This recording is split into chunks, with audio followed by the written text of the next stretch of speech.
Build a culture of reading.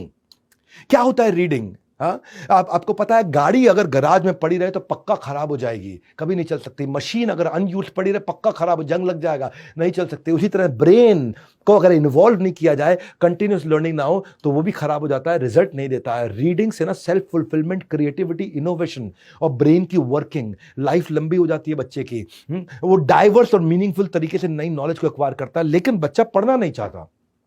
आप कहोगे भाई साहब मेरा बच्चा पढ़ता नहीं, ये सब बोल तो आप अच्छा रहे हो, मेरा बच्चा कैसे पढ़ेगा? रातों रात नहीं पढ़ेगा। हाँ, इसके लिए आपको उसको प्रैक्टिस करानी पड़ेगी। एक बात बताऊं, जिनकी पढ़ने की आदत है ना, उनका डिमेंशिया खत्म हो जाता है। डिमेंशिया समझते हैं? भूलने की बीमारी। हाँ, जिन माँ बाप को भूलने की बीमारी है ना ज्यादा, जो 40 45 50 की उम्र के बाद भूलने लगते हैं, इसका कारण ये भी है कि वो जरा पढ़ते नहीं है, उन्होंने वेल ऑयल्ड मशीन नहीं रखा है यहाँ पे।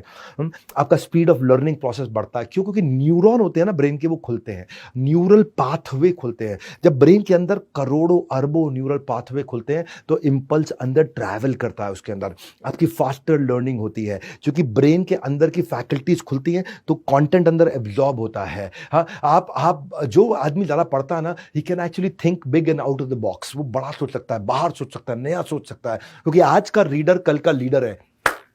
सुन लो भैया क्या बोल रहा हूं, आज का रीडर कल का लीडर है। जो ऐसे कहते हैं कि not all readers are leaders but all leaders are readers for sure. इसीलिए कहते हैं किताब जैसा वफादार कोई भी दोस्त नहीं है। बिल गेट्स 50 किताबें एक साल में पढ़ते हैं, जुकरबर्ग एक किताब 2 हफ्ते में पढ़ता है, मुकेश अंबानी 2 घंटा रोज पढ़ते हैं, स्टीव जॉब्स एक किताब हर महीने, गांधी ने 11,000 किताबें अपनी जिंदगी में पढ़ी थी, बराक ओबामा 1 घंटा रोज पढ़ते हैं, जैक मा, या मैं खुद भी रोज 2 घंटा पढ़ता हूं। मेरे को ऐसा लगता है कि जब भी कोई टेलीविजन ऑन कर दे तो उस समय आप दूसरे कमरे में जाकर के पढ़ना शुरू कर दो, इसलिए टेलीविजन आपका सबसे अच्छा दोस्त है। एक बात बता दूं आपको, रीडिंग को इंस्पायरिंग बनाया जा सकता है। लेकिन अगर बच्चे को कुछ भी पढ़ने का मन नहीं कर रहा तो ये देखो कि क्या पढ़ने का मन कर सकता है उसका। पढ़ना अपने आप में इंस्पायरिंग नहीं होता, लेकिन अगर पढ़ने को किसी गोल के साथ लिंक कर दें। हाँ, आप एक रीडिंग का स्पेस बनाइए घर में और बच्चे को एक पर्पस दीजिए छोटा सा कि ये क्यों पढ़ना है। पढ़ना है, पढ़ो पढ़ो पढ़ो नहीं, क्यों पढ़ें, इसको पढ़ने से क्या फायदा होगा। पहले दिमाग में कॉन्सेप्ट डालें, फिर वो कंटेंट पढ़ेगा।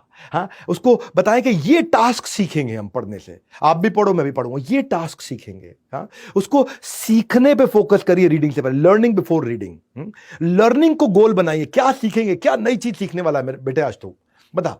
इस हफ्ते में हम क्या सीखेंगे नया? इस हफ्ते में हम कोडिंग का ये चैप्टर सीखेंगे, मतलब ये मुद्दा सीखेंगे, ये नई चीज सीखेंगे। हाँ, ये सीखेंगे कि भाई फ्लाइट की टिकट बुक कैसे कराई जाती है, ट्रेन की टिकट बुक कैसे कराई जाती है, अब उसके अराउंड पढ़ो। तो उसे कोई गोल दे दिया तो वो ढूंढ ढूंढ के पढ़ना शुरू कर देगा। लर्निंग को ऑब्जेक्टिव बनाओ, रीडिंग को ऑब्जेक्टिव बनाओ। रीडिंग कभी भी अच्छी नहीं होती, इंस्पायरिंग नहीं होती है। सीखने के लिए रीडिंग करना है, रीडिंग करने के लिए रीडिंग नहीं करना है। उसको बोलो पढ़ पढ़ पढ़ पढ़ पढ़, नहीं पड़ेगा। लेकिन उसको समझ में आ जाए कि रीडिंग से मुझे क्या सीखने को मिले, क्या एप्लीकेशन मिले, मुझे क्यों पढ़ना है, इसका पर्पस मिल जाए। क्योंकि रीडिंग जो है ना वो contributing activity, absolute activity. Reading सब कुछ नहीं है जिंदगी में। मैं ये नहीं कह रहा रीडिंग का कल्चर बनाओ, रीडिंग करनी कर, रीडिंग क्यों करूं, उसको पर्पस हो तो रीडिंग अपने आप करेगा वो। हाँ, आग सीने में लगाते, पीछे नहीं लगाते।